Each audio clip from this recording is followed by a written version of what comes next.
چھوٹی سی بات لوگوں کو ٹریگر کر جاتی ہے. میں آپ کو بتاؤں میری اپنی زندگی میں ایک چھوٹی سی بات جس نے مجھے ٹریگر کیا.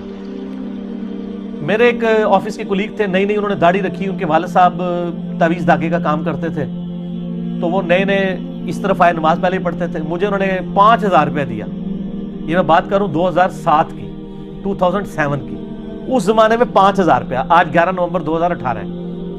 مجھے کہتے ہیں جی میں اب دین کی طرف آیا ہوں تو داڑھی رکھ لیے, لوگ مجھ سے مسائل پوچھیں گے, تو آپ نہ مجھے کتابیں دین کے اوپر لا کے دیں کوئی, میں پڑھ لوں تاکہ مجھے مسئلے پہلے ہی پتا ہوں. تو سارے ہم بھی بابی تھے اس وقت, ٹھیک ہے نا. تو میں نے جناب ان کے لیے بار شریعت خریدی.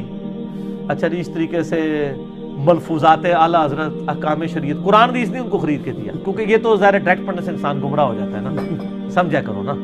تو یہی کہہ رہے ہوتے ہیں نا, ہم بھی یہی کہتے تھے.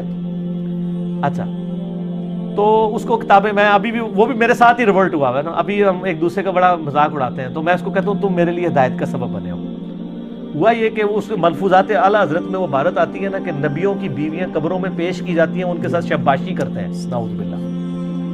یہ عبارت نا اس نے کہیں پڑھی, تو بیچارہ دنیا دار بندہ تھا, اس نے انڈر لائن کر لی. اگلے دن آفس میں آ کے مجھے کہتا ہے یار یہ مروکیڑی کتاب تو لے کے دیتی ہے اللہ کے بندے, دیکھ دیکھ کے لکھے ہے. میں نے کہا کیا لکھا ہے؟ کہنا نہیں پہلے مجھے بتاؤ, اگر کوئی کہے کہ نبیوں کی بیویوں کو قبروں میں پیش کیا جاتا ہے ان کے ساتھ شباش. میں نے کہا استغفر اللہ, اتنی گستاخانہ بات لکھی ہوئی ہے. تو اس نے نا کہا یہ آپ کے اعلیٰ حضرت نے لکھی ہوئی ہے ملفوظات میں. مسئلہ 71B ہے میرا, انڈیا اور پاکستان کے بزرگوں کی 19 گستاخانہ عبارات کا تحقیقی جائزہ, جو سر سینکڑوں نہیں ہزاروں لوگوں کی اصلاح کا سبب ایک لیکچر بنا ہے الحمدللہ. مجھے وہ کہتا ہے یہ دیکھو لکھا ہے. اب جب اس نے کہا نا اعلیٰ حضرت نے لکھا ہے, اب میرے لیے اعلیٰ حضرت سے اختلاف اسی طرح سے جیسے کیسے کوئی صحابی سے کوئی اختلاف کر دے, اور میں پہلے کہہ بھی چکا ہوا تھا. تو میں نے درمیان میں نے کہا یار یہ مس پرنٹنگ ہوگی. وہ کہتا ہے یار مس پرنٹنگ کو چھوڑو, اگر یہ انہوں نے لکھا ہے تو یہ غلط ہے. کہ میں نے کہا غلط ہے, انہوں نے بھی لکھا ہے. بس سر یہ ایک قبولیت کا لمحہ تھا, اللہ نے میری بات سن لی کہ میں غلط کو غلط کہنے کی جرت رکھتا ہوں. جب پہلی دفعہ میرے سامنے آیا, میں کتنے دن پریشان رہا کہ یار اتنے بڑے بڑے بزرگ بھی غلطیاں کرتے ہیں. تو میں نے پھر تحقیق شروع کی. اسی دوران میں نے قرآن حکیم کا ترجمہ جو ہے نا پری ڈیٹرمنٹ رزلٹس کے بغیر پڑھنا شروع کیا. آہستہ آہستہ آہستہ آہستہ چیزیں سمجھ آنا شروع کی. اور آج آپ دیکھ رہے ہیں کہ پوری دنیا میں انجینئر ہو رہی ہے. اس لیے نہیں کہ میری کو تعریف کر رہے ہیں, اس لیے وہ کہتے ہیں یار ایک ایڈی شے آ گئی ہے. وہ جو انجینئر کا فطرہ اٹھا ہے نا, وہ اہل حدیث تو ہم سے زیادہ پریشان ہے. سر تمہاری پریشانی بھی نظر آ رہی ہے. تو سر وہ ہر گلی سے جو انجینئر نکل رہا ہے وہ اس لیے نکل رہا ہے کہ ہر گلی میں ایسے لوگ موجود ہیں جن کے دماغ میں ڈرل اور ان کو بات سمجھ آ جاتی ہے. ایک جملہ کسی کی زندگی بدل سکتا ہے. آپ دیکھیں نا, اوس اور خزرج کی جب لڑائیاں ہوتی تھی یہودیوں کے ساتھ, یہ جنگجو لوگ تھے, ہمیشہ جیت جاتے تھے.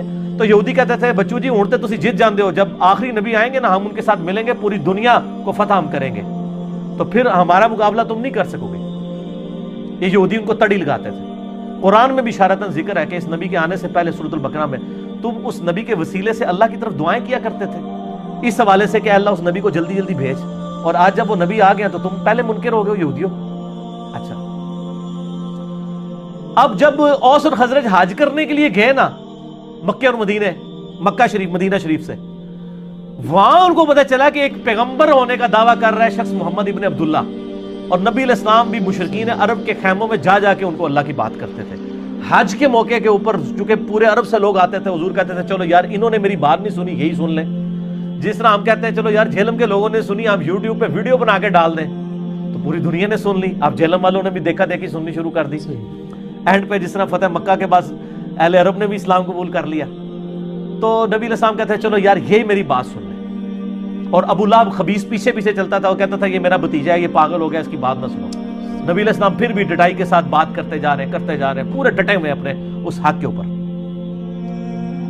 تو وہاں پہ اوس اور خزرج نے جب سنا نا, انہوں نے کہا یار یہ تو لگتا ہے وہی نبی ہیں جن کے بارے میں یہودی ہمیں تڑی لگاتے تھے کہ ہم اس کے اوپر ایمان لائیں گے اور ہم پوری دنیا پہ قبضہ کر لیں گے. تو انہوں نے کہا پہلے اس سے کہ یہودی ان پر ایمان لائیں, ہم کیوں نہ مسلمان ہو جائیں.